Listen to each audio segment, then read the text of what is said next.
This is Made for More Living with Johnny Jennings. Online at madeformorerealty.com. On the show today, we are going to be talking about solar. And so we have our resident expert, solar professional extraordinaire, Shawn. You know him as Graybeard. Thank you for being on the show today.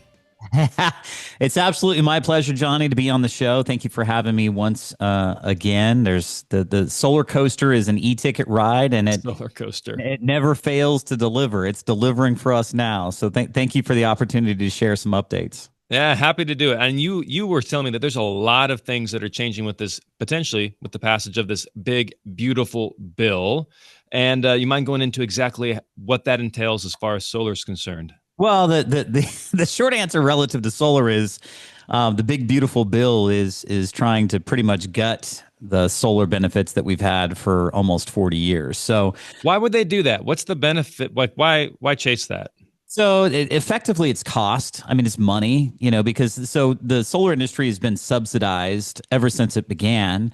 So anytime you launch a new industry that was not, mature, or it's not even in its adolescence, especially with green energy and solar panels, the government provided some incentives, the biggest of which is the tax credit that you get. A tax credit is a dollar for dollar offset of taxes owed, but being subsidized by the federal government means it's an expense to them. They're helping people pay for solar.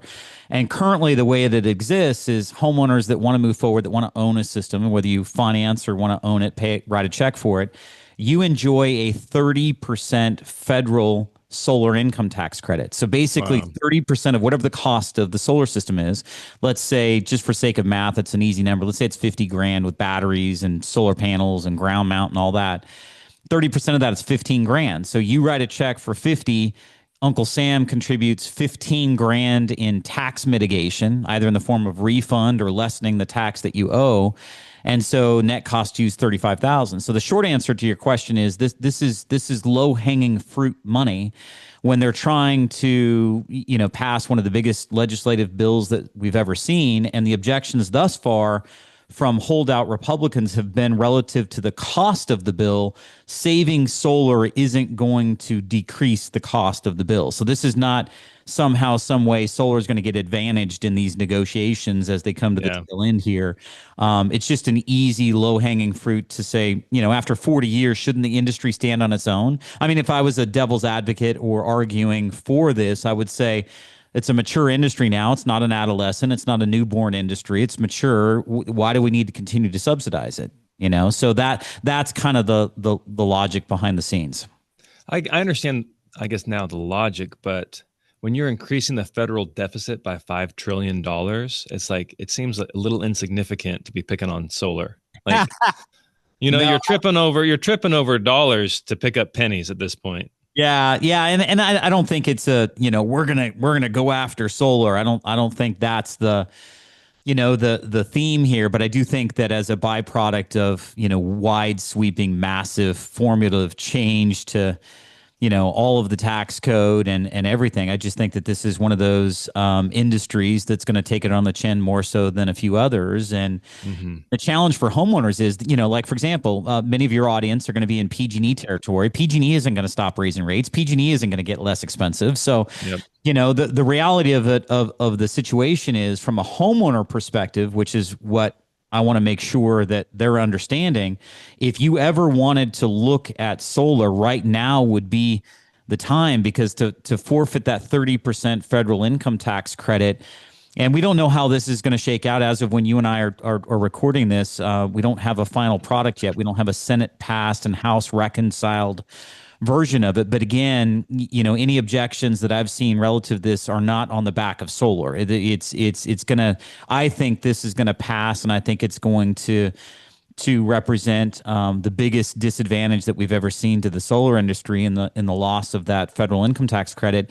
And then additionally, Johnny, get this, so that there's several different ways that federal income tax credit can be taken. As a homeowner, if you own the system, you enjoy the benefit of that tax credit. But investors in the investment world have been the primary money funding, for example, for leases and what we've done a lot of in the last year or two, which is power purchase programs. those investors pool their money together since they own the system, they get the benefit of the 30% tax credit. We're understanding that credit is right now going to go away as of December 31st. So effectively, what I'm saying is I don't think we'll see leases or power purchase programs, which were the biggest programs if a homeowner didn't want to spend any of money themselves, no money out of pocket. So I think those programs are going to go away. So what is this going to mean though for the solar industry as a whole? Like, is it just going to be consolidation of power? Are people not going to be able to get solar in certain states? What's that going to look like? That's an excellent question, and obviously we'll see soon what it's going to mean. But here's a couple different things that I would key in on. I'm gonna talk a little bit about solar in the rest of the country, and then I'll talk about solar in California. So the loss of the tax credit and what's looking at right now, the last iteration, again, this could get axed in negotiations. We don't know. But the last iteration of it that we saw is that the 30% federal income tax credit will end as of December 31st of 2025. Next year in 2026, it's going to be 18% versus 30. And then in 2027, it'd be 6% instead of 30 and then gone thereafter. So, with that 2-year stage down, 30 to 18 to 6 and then gone, what you'll see throughout the rest of the country is solar will almost become financially, untenable in probably 30 states that it exists today. Because really? California leads the nation in energy expense for electricity. But in many other states, we're winning. We're winners. Exactly. I don't know if I want to be winning in that category, but we're winning. Yeah, us, right? Yeah. Well, but let's say that you're talking about Illinois or Iowa, and the rates there are 1/5 the cost of PG&E rates in California. To now take the cost of solar and effectively increase it by 30% is going to mean that it takes much longer for those homeowners in those states to ever get their money back out of the investment in solar. So we're projecting that, upwards of probably 30 different states where solar has a decent market, that market will be significantly impacted with the loss of that tax credit. And so I just think it would be unrealistic for anybody to ever buy solar in those states thinking it's going to save them money. Now, set that aside. Now look at California. Whether we have the 30% federal income tax credit benefit or not, back to my original point, with California leading the nation in terms of electricity expense, PG&E never is going to, they're not going to get cheaper. They're a for-profit publicly traded company. They're never going to go to their board of directors and say, hey, I think we should reduce our rates to benefit homeowners. That's just not going to happen. And so solar will exist in California for several reasons. Number one, the high electricity cost of energy here in the state. And then number two, the other issue is California mandates that all new construction, residential apartments and houses have to have solar. So you're going to have companies that exist to meet the building code demand, and then probably to address commercial interest, and then whatever homeowner interest would remain would be left for them to grab. So to answer your original question, my fear is that you'll see probably anywhere from a 60 to 70% reduction in the amount of companies that are currently doing solar in California, probably by the end of 2026. There'll be a massive consolidation of the industry. And I think the companies that are actually going to be positioned the best to survive this are companies that do a decent chunk of their business in commercial solar, because corporations can depreciate the solar asset. They can get the tax benefits elsewhere and in other ways. And by the way, the big beautiful bill for corporations would make solar even more expensed than it currently is. So I don't think commercial business is going to go away. New construction business isn't going to go away. California isn't going to stop building houses, and they're not going to stop mandating that all new houses have to have solar. And then you now got residential retrofit installers. So those are installers that focus on putting solar on your house or my house.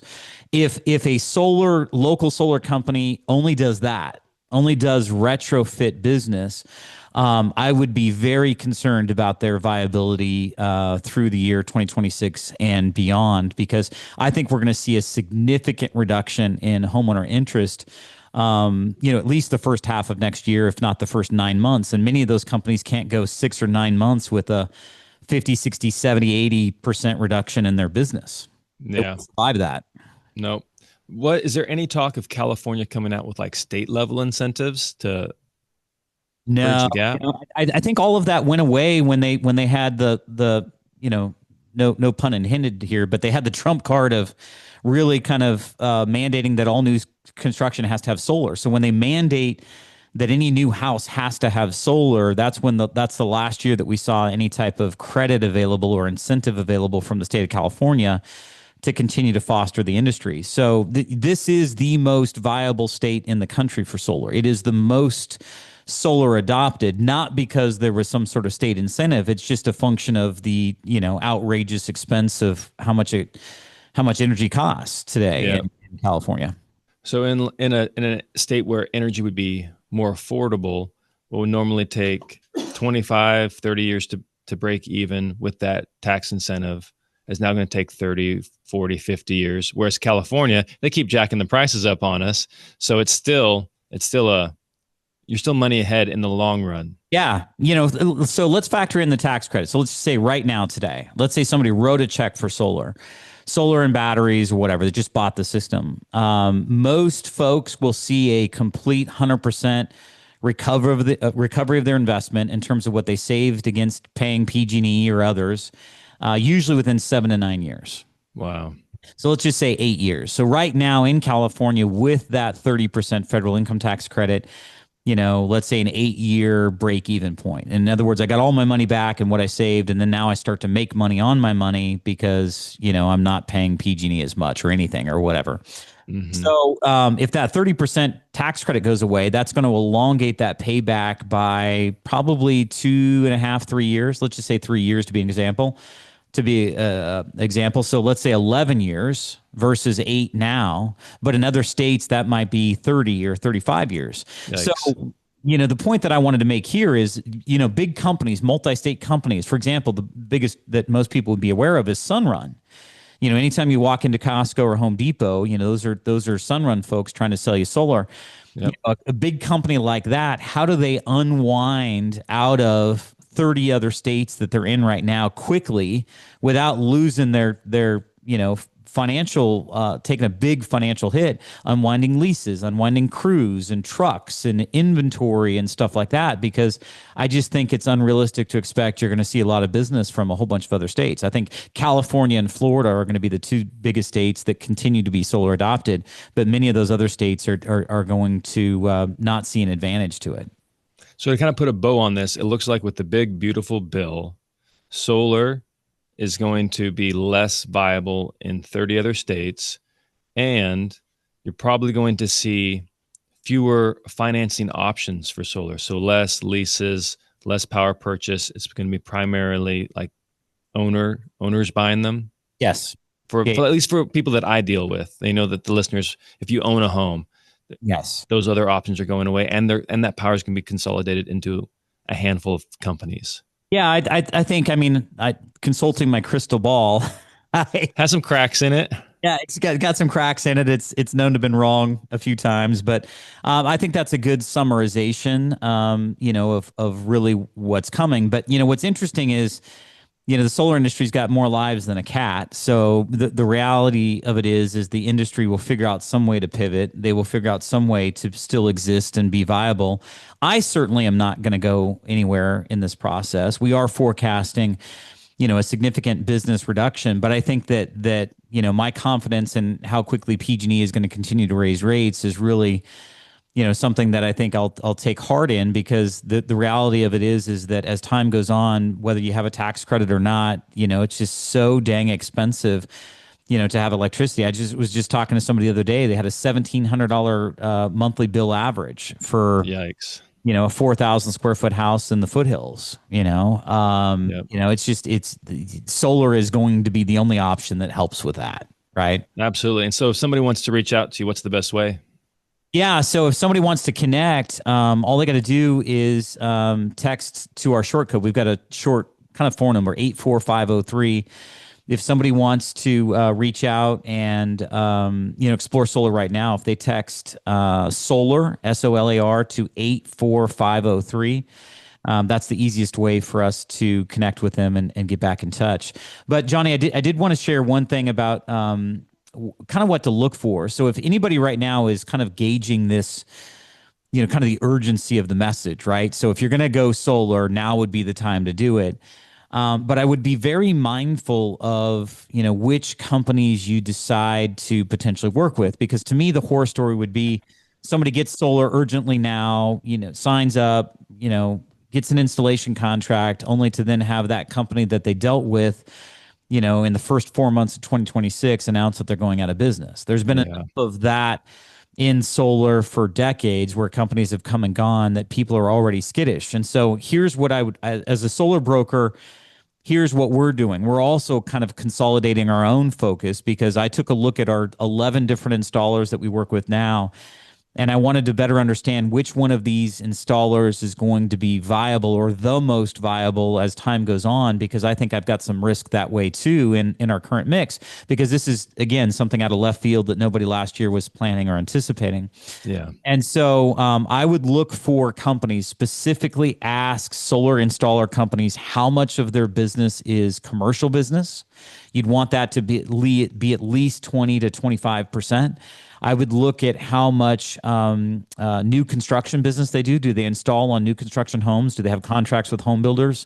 That should be at least 15 or 20%. Because if we could make 40 or 45 or 50% of their business stuff that isn't going to be impacted by this tax credit change, then I think that company is still going to have a significant amount of business to be viable in 2026 and beyond. Lastly, the other simpler question to ask is, all of your business residential retrofit? Are you only dealing with installing solar on existing houses? Those companies, I think, are going to be the most jeopardized. Those are the ones I would definitely want to have homeowners take a deeper dive into, to understand their viability in 2026 and beyond if this goes through. Yeah, that's really good insight. And so if somebody wants to reach out to you, just have a conversation about, because you said 11 different installers is who you have? Yeah, we had 11 different installers, but let me make this particular point here with these installers. I do have one installer that reached out to us that said basically they're one of 30 companies throughout the whole nation that are going to be able to still continue to do, for example, the best option that we've had recently is these power purchase programs. So this particular company bought almost 2 years worth of inventory to take advantage of that tax credit benefit. So effectively, I'm going to have an option whether the PPAs go away or not. And I think this is a great function of being a broker. I'm going to have a company where we can still represent leases and power purchase programs for the next 2 years based on the forward thinking of the financier behind the scenes that bought all this equipment. Wow. But not everybody throughout the state is going to have that.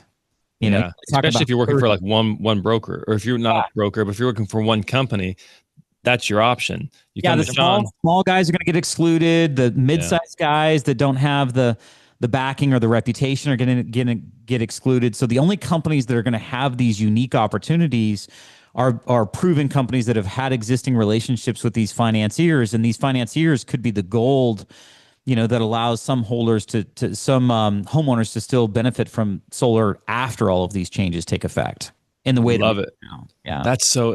I mean, that's a ballsy move, but it may end up paying off for these guys. Buying 2 years worth of inventory. Oh my gosh. Well, we just found out about this yesterday. So we were all like disheartened, thinking that all of the options that we were going to have were going to go away. But, just to toot my own horn here, again, back to your point, if I was a guy that was limited in my resources and could only work with one company, and that particular company didn't have the reputation or the length in business or the strategic relationships to have that as an option, how I would be limiting my client because of my limited relationship. So I think that's an advantage of being a broker.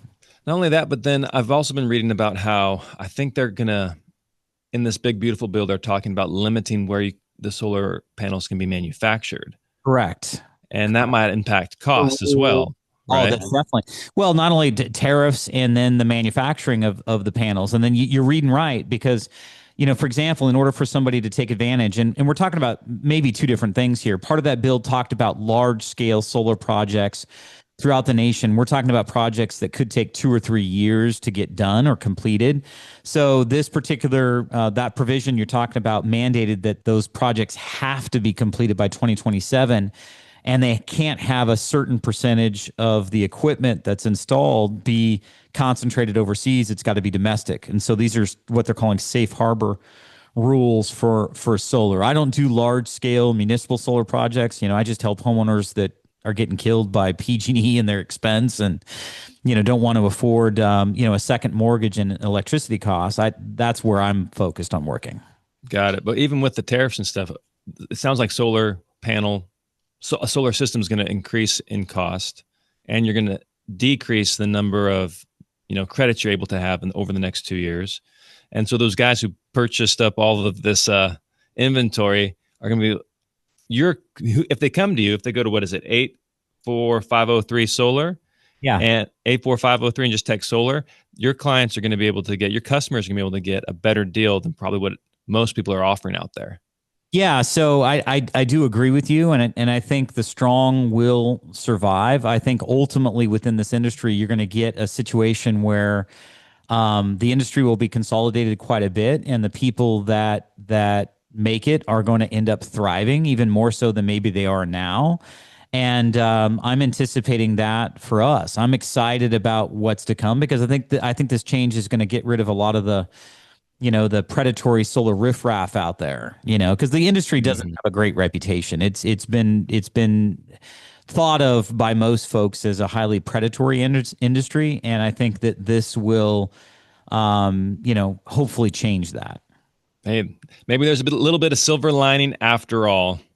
So, well, hey, thanks. If you're an optimist, there's always a silver lining upside. You can always find it. Absolutely. Well, hey, thank you so much for being on the show today. One more time, if people want to reach out to you, the best way to do it is 84503. Just text that number. Yep. And then just text the word solar, SOLAR, to 84503, and then we'll be in touch. Yep. And if you guys are like, hey, what was that phone number? I don't remember. You can always go to madeformorerealty.com, reach out to us. We're happy to connect you with Shawn and his team. Thanks again, Shawn. We'll have you on soon. Awesome. Thank you.